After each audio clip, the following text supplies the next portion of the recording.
Antes de mergulhar em minha memória, deixo um pedido: siga este canal, deixe seu like e continue acompanhando a ação. Vozes que ecoam do passado, vozes que carregam dores, mas também coragem. Eu me chamo Zassim Bagaba. E falo, não apenas por mim, mas por todos que viveram à sombra da escravidão. Do Caperfuro, nasci em terras distantes, do outro lado do mar, em solo africano. Eu era filha de um povo guerreiro respeitado, que conhecia a força da terra, do ferro e da palavra. Minha infância foi livre, cercada de histórias e ensinamentos. Mas a violência dos homens brancos atravessou nossos caminhos e nos transformou em mercadoria. Fui arrancada dos meus, feita prisioneira e jogada dentro de um navio negreiro onde a escuridão, a fome e a morte nos acompanhavam a cada instante. Naquelas madeiras que gemiam com as ondas. Aprendi que a liberdade não se perde por completo, pois ela sobrevive dentro do coração. A viagem no porão do navio foi um corte profundo na alma. Havia correntes nos pulsos, ferros nos tornozelos, gritos e gemidos que se misturavam com o ranger da madeira. O ar era pesado, quase impossível de respirar. Muitos não resistiram, seus corpos jogados ao mar como se não fossem nada. Eu carregava dentro de mim a lembrança da minha aldeia, dos rituais do meu povo, da força de meus ancestrais. E foi essa lembrança que me fez resistir. Ao chegar ao Brasil, vi uma terra verdejante, mas carregada de dor para nós. Fui levada para o Espírito Santo, onde o açúcar era riqueza e o chicote era lei. Ali, me colocaram como propriedade de um senhor cruel, homem de violência e desprezo. Ele não via em nós humanidade, apenas força de trabalho e corpos a serem explorados. Eu, porém, trazia no peito a semente da resistência. A fazenda onde fui julgada era grande, cheia de canaviais que se estendiam até onde a vista alcançava. Trabalhávamos de sol a sol, sob ordens gritadas e açoites frequentes. As mãos sangravam com os cortes da cana, os pés se feriam no chão duro. Mas a dor maior era da alma aprisionada. Eu observava tudo em silêncio. Via os homens tombando de exaustão, via as mulheres sendo abusadas, via crianças crescendo sem conhecer a liberdade. O senhor da fazenda era temido, mas também odiado. Ele acreditava que podia quebrar nossos corpos e nossas mentes. Não sabia que dentro de mim crescia um fogo impossível de apagar. Eu não aceitava que meu destino fosse apenas servir, sofrer e morrer. No fundo da senzala, nas conversas sussurradas entre os cativos, a esperança se mantinha viva. Eu o escutava, aprendia e começava a traçar o caminho da luta. Eu era jovem, mas já compreendia o peso da escravidão. Sabia que a sobrevivência exigia coragem e inteligência. Aos poucos, conquistei o respeito de meus companheiros, não pela força, mas pela firmeza da palavra. Eu lembrava a todos que éramos mais do que cativos, éramos filhos de povos que resistiram por séculos, que conheciam o valor da liberdade. Dentro da senzala, organizávamos pequenas formas de enfrentamento: esconder alimentos, proteger os mais fracos, atrasar o trabalho. Eram gestos pequenos, mas carregados de significado. O senhor percebia minha postura e tentava me dobrar com castigos. Mas cada chicotada apenas fortalecia minha decisão. Eu já não pensava apenas em sobreviver. Eu pensava em lutar, em me libertar, em libertar os meus. Minha alma se armava como uma guerreira. O tempo passava e eu entendia cada vez mais o funcionamento da fazenda. Conhecia os caminhos da mata, os pontos de vigia, a rotina dos feitores. Sabia quando as guardas eram fracas e quando os brancos estavam distraídos em festas ou negócios.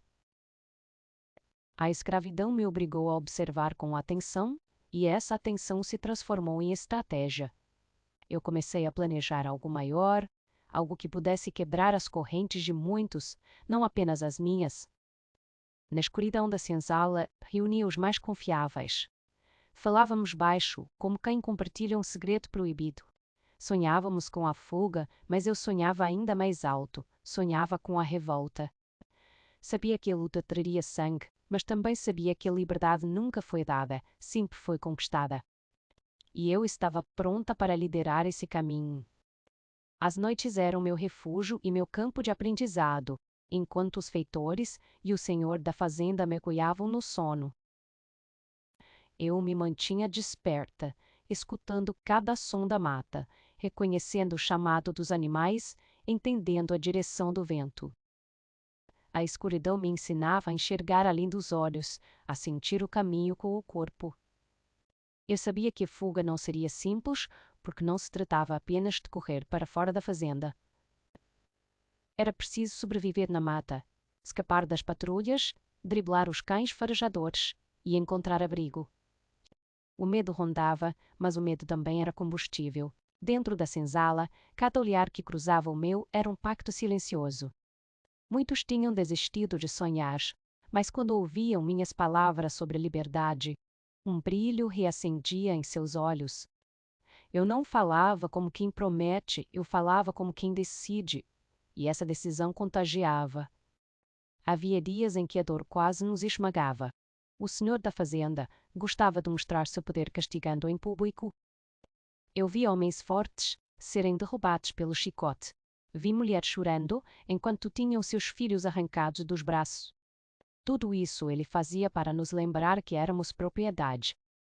Mas dentro de mim crescia a certeza de que ninguém pode possuir a alma de outro ser humano. Foi em uma dessas ocasiões, quando um jovem foi espancado até perder os sentidos, que percebi a importância de acelerar os planos. O sofrimento era tanto que esperar poderia significar a morte de muitos. Passei a observar com mais atenção os movimentos da caça grande, os caminhos por onde o senhor passava, e até o modo como guardava a chave dos armazéns. Cada detalhe poderia ser uma arma.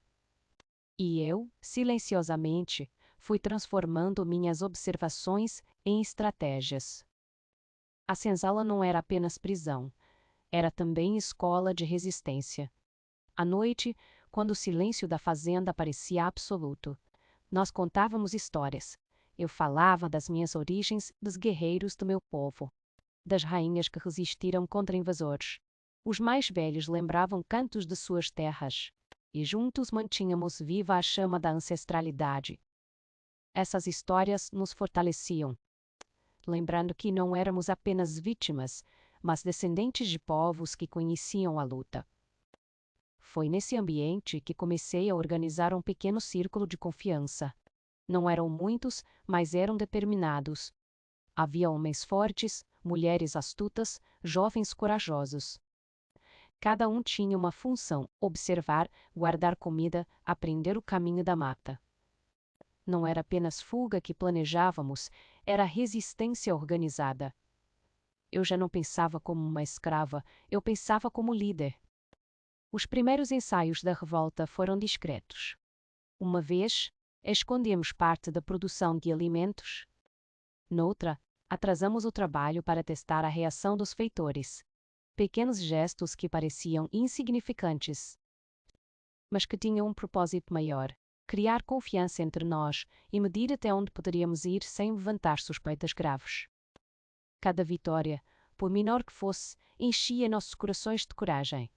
O senhor da fazenda, cego em sua arrogância, não percebia o que estava nascendo dentro da sua própria propriedade. Ele acreditava que o chicote era suficiente para nos manter submissos, mas esquecia que o espírito humano é mais resistente do que o aço. E foi nesse espaço de arrogância que eu encontrei minha maior vantagem. Quanto mais ele subestimava, mais eu me fortalecia. Certa vez, durante uma festa na Casa Grande, quando o senhor recebeu visitas de outros homens ricos da região, percebi a brecha que tanto esperava. A segurança estava relaxada, os peitores ocupados servindo bebidas. Eram covardes por furos, e a atenção deles voltada para os festejos. Naquele momento reuni alguns dos meus companheiros mais próximos e caminhamos pela escuridão até o limite da plantação. Não fugimos naquela noite, pois ainda não estávamos prontos. Mas conhecemos os caminhos. Sentimos o terreno, medimos o tempo que levaríamos.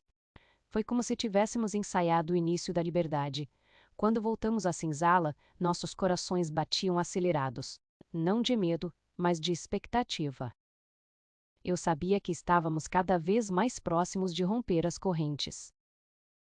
Pariá separas amor dos.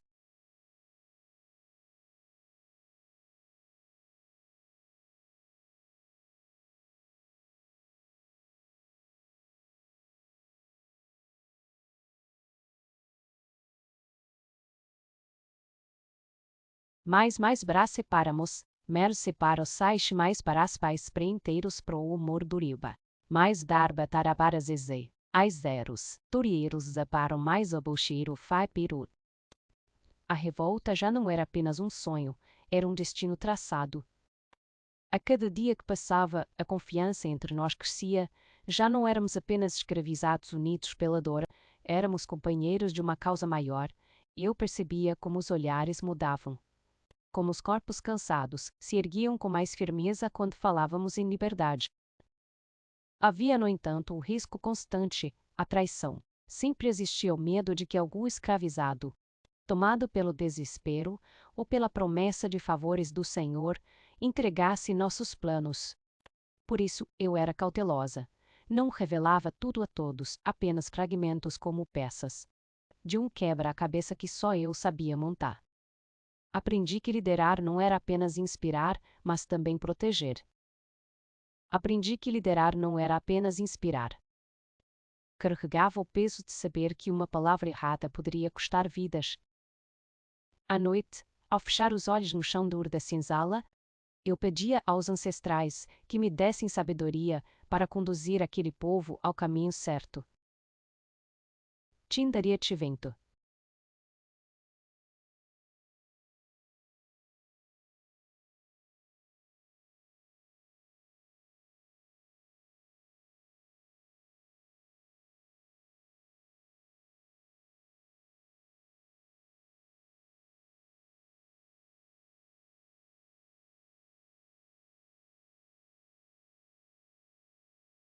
Parvades ia dessa perfuro curo babatus varuaros por isso curus brequiração dos be. O senhor da fazenda começava a desconfiar de mim, não porque tivesse provas, mas porque percebia minha postura altiva. Ele não entendia como eu suportava tanto sofrimento sem me curvar por completo. Essa suspeita se transformava em violência. Muitas vezes fui chamada à frente de todos e castigada sem motivo, apenas para que eu servisse de exemplo. O chicote abria feridas na pele, mas não conseguia alcançar meu espírito. Cada marca em meu corpo era um lembrete de que eu precisava seguir em frente. Não por mim apenas. Osesi, por ikorzaba queraceris. Não sente.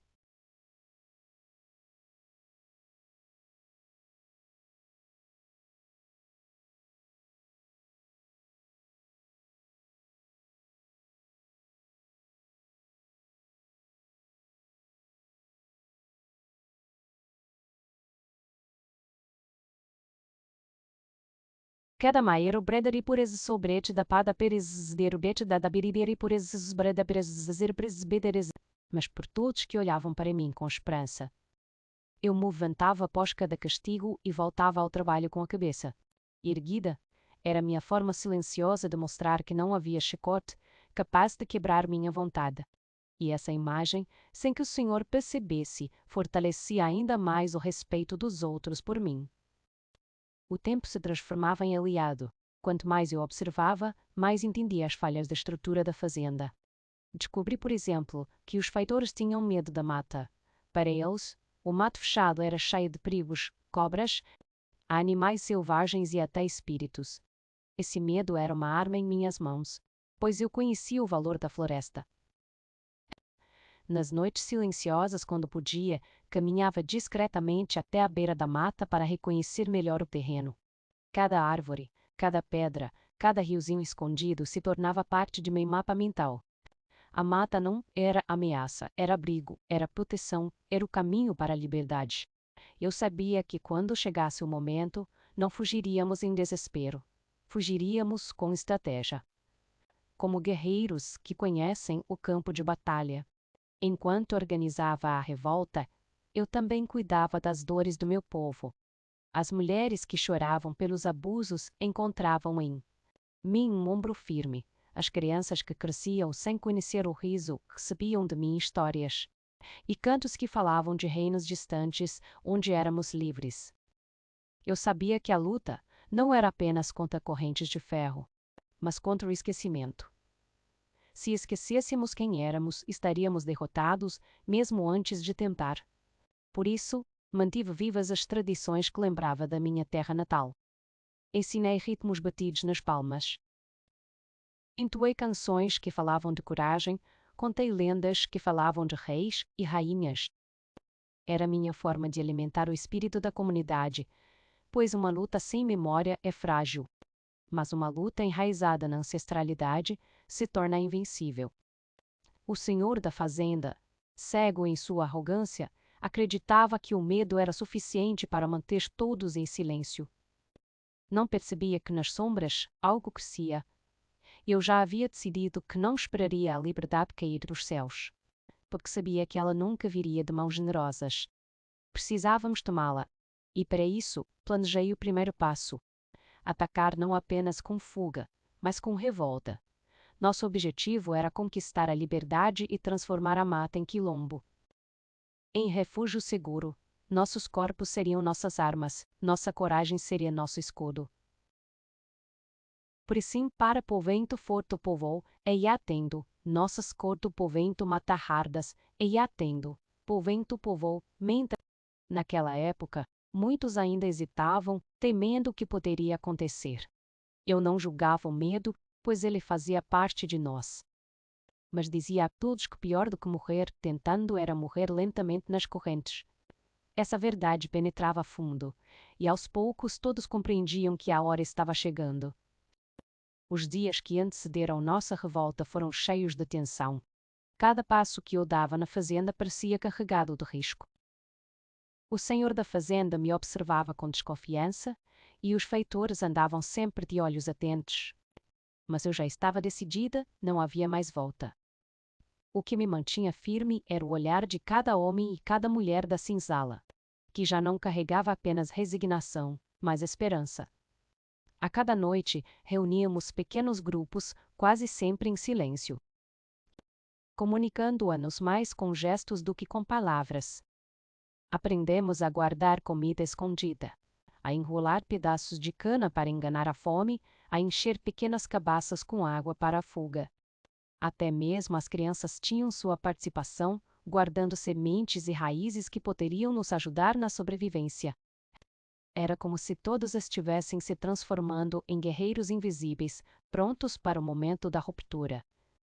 Certa madrugada, uma tempestade caiu sobre a fazenda. O vento forte e os trovões sacudiam a casa grande. Os feitores se recolheram em busca de abrigo. Aproveitei o barulho da chuva para me reunir com os mais próximos e definir. Plano final: a revolta não seria apenas uma fuga em massa, e eu queria mais, que mais está mais que potara poras, puta-potaras. Queria que o senhor da fazenda sentisse o peso da nossa resistência. Decidimos que atacaríamos primeiro dentro da própria fazenda, usando as ferramentas do trabalho como armas, foices, facões, paus e pedras. Kim por giros mentido com.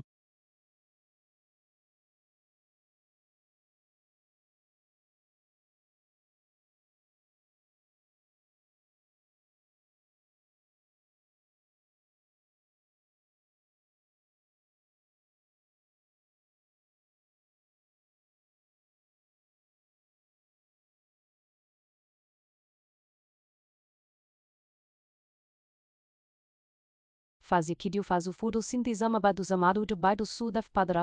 Não tínhamos ferro nem pólvora, mas tínhamos a coragem de quem nada mais tem a perder.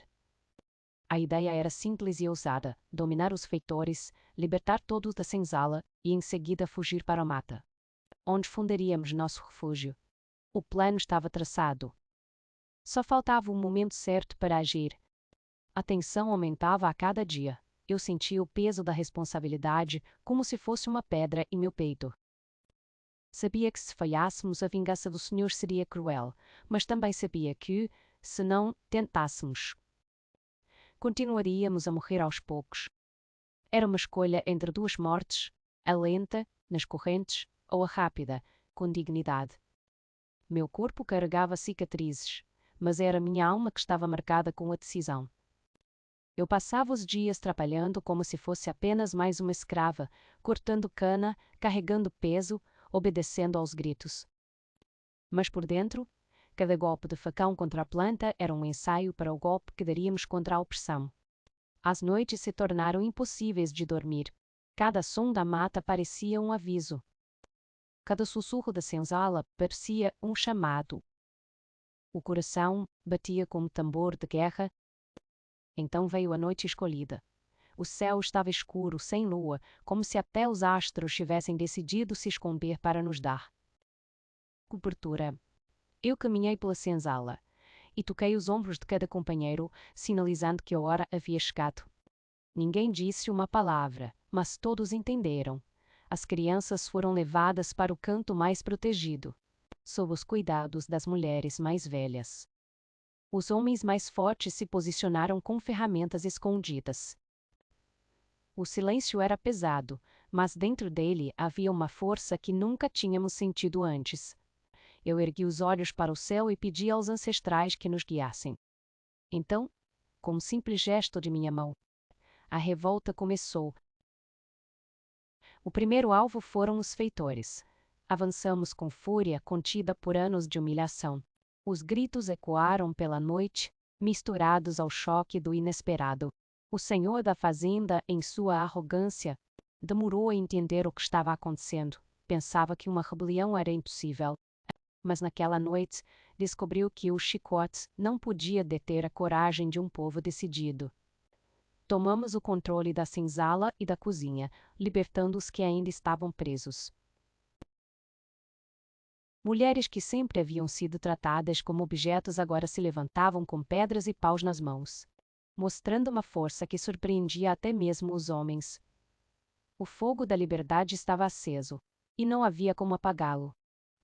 A fazenda, antes símbolo de opressão, se transformava em campo de batalha. Eu sabia que aquela era apenas a primeira vitória. O caminho para a mata nos aguardava. O sangue derramado naquela noite não foi em vão. Depois do confronto inicial, muitos feitores jaziam no chão, vencidos pela fúria de quem sempre foi tratado como nada. A senzala, antes lugar de choro, agora era um ponto de partida. O senhor da fazenda, acuado, tentava organizar uma defesa, mas já não tinha a mesma autoridade. Seus gritos de ordem ecoavam fracos diante da nossa determinação. Corremos para libertar os últimos presos.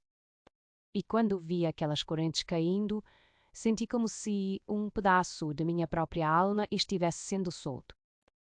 Mas não podíamos perder tempo. Sabíamos que os vizinhos, donos de outras fazendas, seriam avisados e viriam em busca de vingança. Era preciso abandonar o engenho e alcançar a mata o mais rápido possível.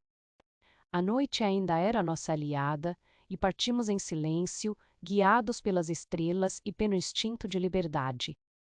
A travessia para a mata foi dura. Levávamos crianças nos braços, idosos apoiados em ombros jovens, e mulheres cansadas pelo peso dos abusos carregavam agora a esperança de uma nova vida. O coração batia acelerado, não apenas pelo esforço, mas pelo medo de sermos caçados. Eu caminhava na frente, reconhecendo cada trilha, cada sinal da floresta que antes observei em segredo. Os sons da noite, que assustavam os feitores, para mim eram como companheiros, o coixar dos sapos, o grito das corujas, o farfalhar das folhas. Eles diziam que estávamos vivos, que a mata nos recebia. A cada passo, eu sentia que não éramos apenas fugitivos, mas um povo renascendo. O suor escorria, o corpo doía, mas dentro de mim ardia a chama da certeza. Estávamos nos libertando. Quando finalmente nos embrenhamos na mata fechada, sentimos o primeiro sopro de alívio. Estávamos fora do alcance imediato da fazenda, mas sabíamos que não estávamos seguros. As expedições de captura não tardariam. Foi então que nos reunimos em círculo, em um claro no meio da floresta. O silêncio pesava, interrompido apenas pela respiração ofegante de todos. Eu olhei para cada rosto ao meu redor e percebi a mistura de medo e esperança. Ali, declarei em pensamento, não seremos mais escravos. Seremos quilombolas, filhos da mata, senhores de nossa própria vida. Decidimos que aquele espaço seria nosso. Ponto de partida para um quilombo.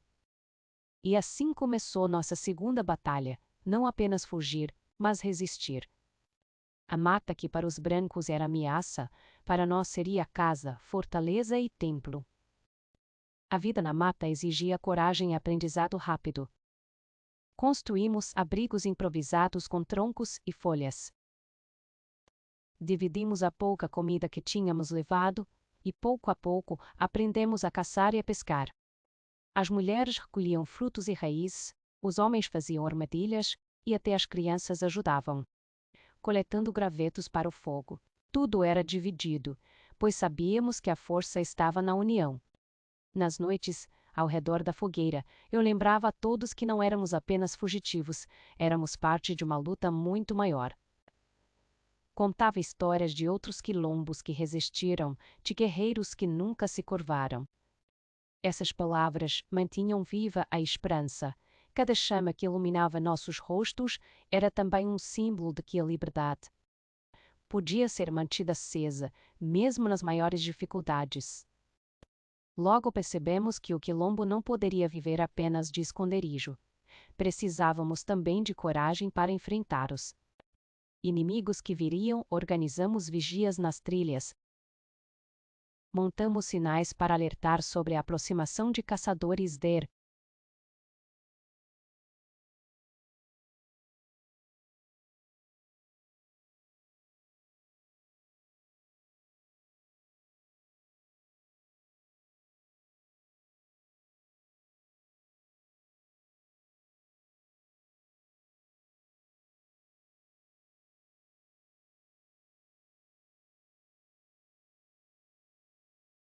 Siri e disse Eruaradoder Guaramoarerenin. Escravos. Eu sabia que mais cedo ou mais tarde os senhores de engenho tentariam nos destruir, mas ao invés de esperar, decidimos agir. Com grupos pequenos, atacávamos fazendas vizinhas para libertar outros cativos, aumentar nosso povo e enfraquecer os senhores. Cada resgate era uma vitória. Cada novo irmão que chegava se juntava à resistência com lágrimas nos olhos e fogo no coração. O quilombo crescia, e com ele crescia também a lenda de Zacimbagaba. Para muitos, eu não era apenas uma mulher, mas um símbolo vivo de que a liberdade era possível. O quilombo já não era mais apenas um refúgio, era uma comunidade pulsante. Homens, mulheres e crianças dividiam o trabalho e o alimento, cada um contribuindo com o que podia. A floresta, com seus rios e sua caça, era generosa, mas exigia sabedoria. Aprendemos a ler seus sinais. Quando os pássaros mudavam o canto, sabíamos que algo estranho se aproximava. Quando os animais se agitavam, entendíamos que a mata nos avisava. A vida ali era dura, mas livre. Não havia gritos de feitor, não havia correntes. Havia cansaço, sim, mas também havia alegria em cada refeição partilhada e morda, em cada riso de criança. Eu sabia, no entanto, que nossa luta ainda não estava ganha. A qualquer momento, os caçadores poderiam surgir, guiados pelo desejo de nos capturar ou nos matar. E a ameaça não demorou. Numa manhã, um de nossos vigias voltou correndo, dizendo que homens armados avançavam pela trilha. Eram feitores e capitães do mato contratados pelos senhores da região para caçar os rebeldes. Mas não éramos mais escravos assustados. Estávamos preparados. Organizamos emboscadas, escondidos atrás de árvores e pedras. Usamos o terreno a nosso favor, aproveitando cada curva do rio, cada raiz da mata. Quando os caçadores se aproximaram, caímos sobre eles com lanças improvisadas, paus e pedras. O choque foi brutal. Eles não esperavam resistência tão feroz. Alguns tombaram logo nos primeiros instantes. Outros fugiram apavorados. Pela primeira vez, aqueles homens que tanto nos perseguiram sentiram na pele o que era ser caçado. A floresta rugia conosco e aquela vitória nos encheu de confiança. Após a batalha, o quilombo inteiro celebrou. Não era apenas a vitória sobre inimigos. Era a prova de que poderíamos resistir, mas eu sabia que não podíamos nos acomodar. Reuni os líderes do grupo e tracei novas estratégias. Organizamos rondas noturnas. Criamos códigos de sinais, com cantos e batidas para nos comunicar sem sermos descobertos. E espalhamos armadilhas ao redor do quilombo. Cada detalhe era pensado para garantir nossa sobrevivência. Ao mesmo tempo, intensificamos as incursões às fazendas, libertávamos cada vez mais cativos, trazendo a Jó para a mata, aumentando nossa força. Muitos chegavam debilitados, marcados por anos de sofrimento, mas em pouco tempo recuperavam a vida no brilho dos olhos. O quilombo crescia, e com ele crescia a certeza de que nossa liberdade não era um acaso, mas uma conquista contínua. Com o tempo, nossa comunidade se tornou conhecida e temida. Os senhores de engenho falavam de mim com ódio, chamando-a de demônio, de feiticeira, de ameaça. Para eles era inconcebível que uma mulher, ainda mais uma a escravizada, liderasse tantos homens e mulheres com tanta coragem. Mas para o povo negro que ainda sofria nos engenhos, meu nome era um sussurro de esperança. Zacimbagaba era lembrada nas senzalas, contada em segredo como a guerreira que enfrentava os brancos e sobrevivia. Essa lenda era mais poderosa do que qualquer arma, pois alimentava a chama da resistência em muitos outros cativos. Eu compreendia que Chá não era apenas uma mulher lutando por si mesma. Eu me tornara o símbolo de uma luta muito maior, que atravessava fazendas, rios e gerações. Os anos se passaram, e o quilombo se consolidou. Não éramos mais apenas fugitivos, éramos uma sociedade livre. Criamos formas próprias de organização, com conselhos para decidir sobre caçadas, plantios e estratégias de defesa.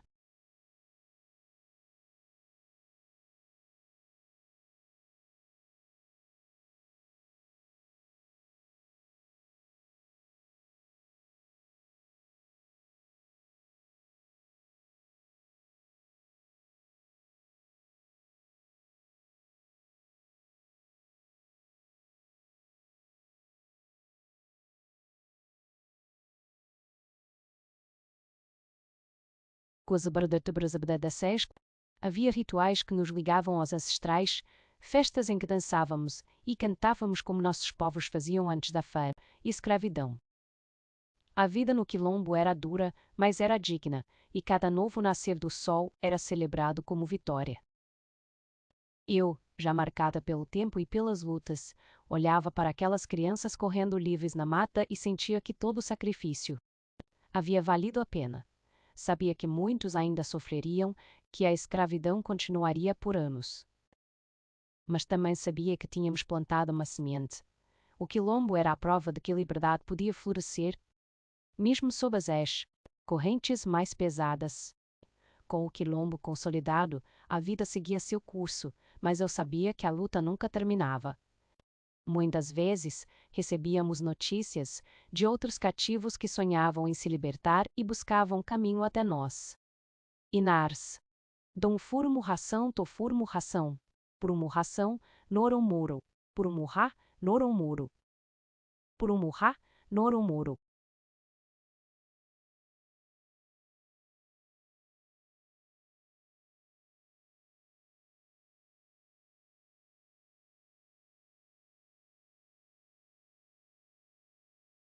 Teres um mito por odos o abem dar o furumurrahas, o furumurrar vendo com o hararumon wariowendo corborra.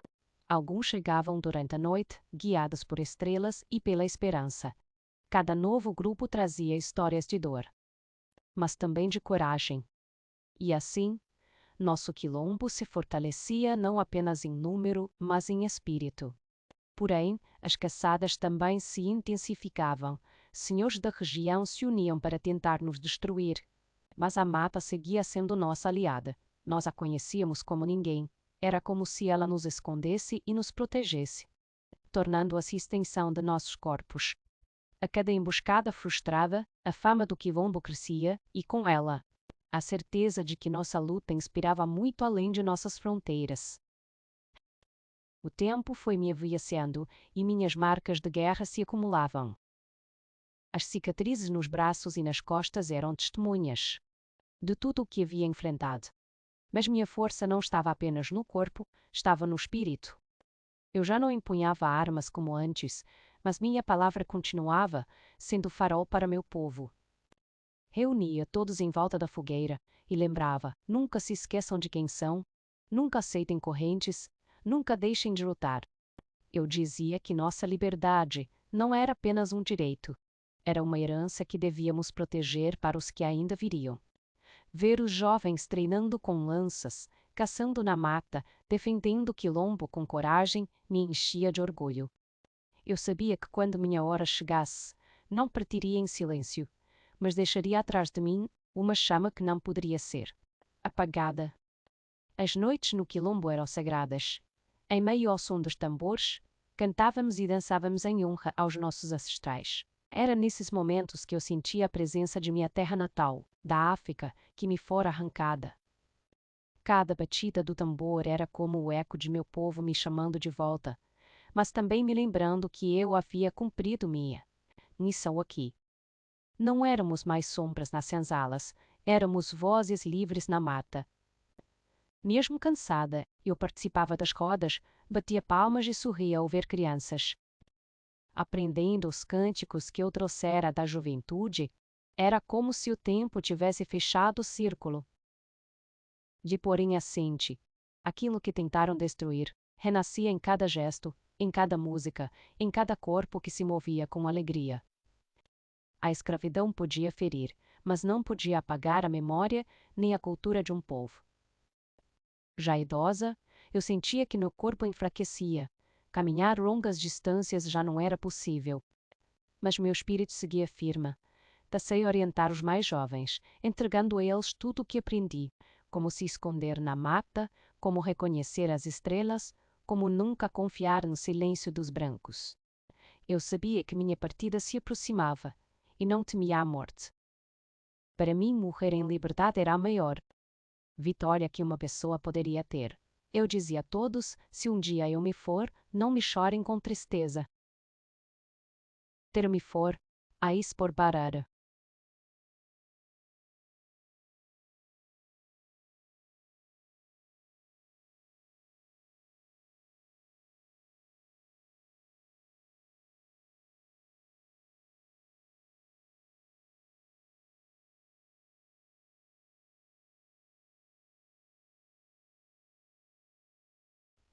Pissem so deber o peto furo parecem zeis a viduro foaras a que se por viduro furo do bara ser. Celebrem com tambores, porque minha alma voltará para a África, livre como sempre deveria ter sido. Meu povo entendia essas palavras e me prometia manter vivo o quilombo, mesmo depois de eu partir. Essa promessa era minha maior paz. E assim, chegou o dia em que meu corpo já não suportou mais, mas minha alma permaneceu viva em cada canto da floresta. Meus companheiros me sepultaram na mata, envolta em cantos e tambores, como faziam nossos ancestrais. Não houve silêncio de luto, houve celebração da vida que lutei para conquistar. O quilombo seguiu forte, resistindo por muitos anos, e meu nome virou lenda. Diziam que Zaquimbagaba nunca havia morrido de verdade, que meu espírito caminhava pela floresta, protegendo meu povo. E mesmo séculos depois, meu nome ecoa como símbolo de resistência. Minha história não pertence apenas a mim. Pertence a todos os que acreditam que liberdade se conquista com coragem e união. Eu fui, sou e serei sempre Zaquimbagaba, a escravizada que nunca aceitou correntes. A mulher que transformou dor em luta e luta em liberdade.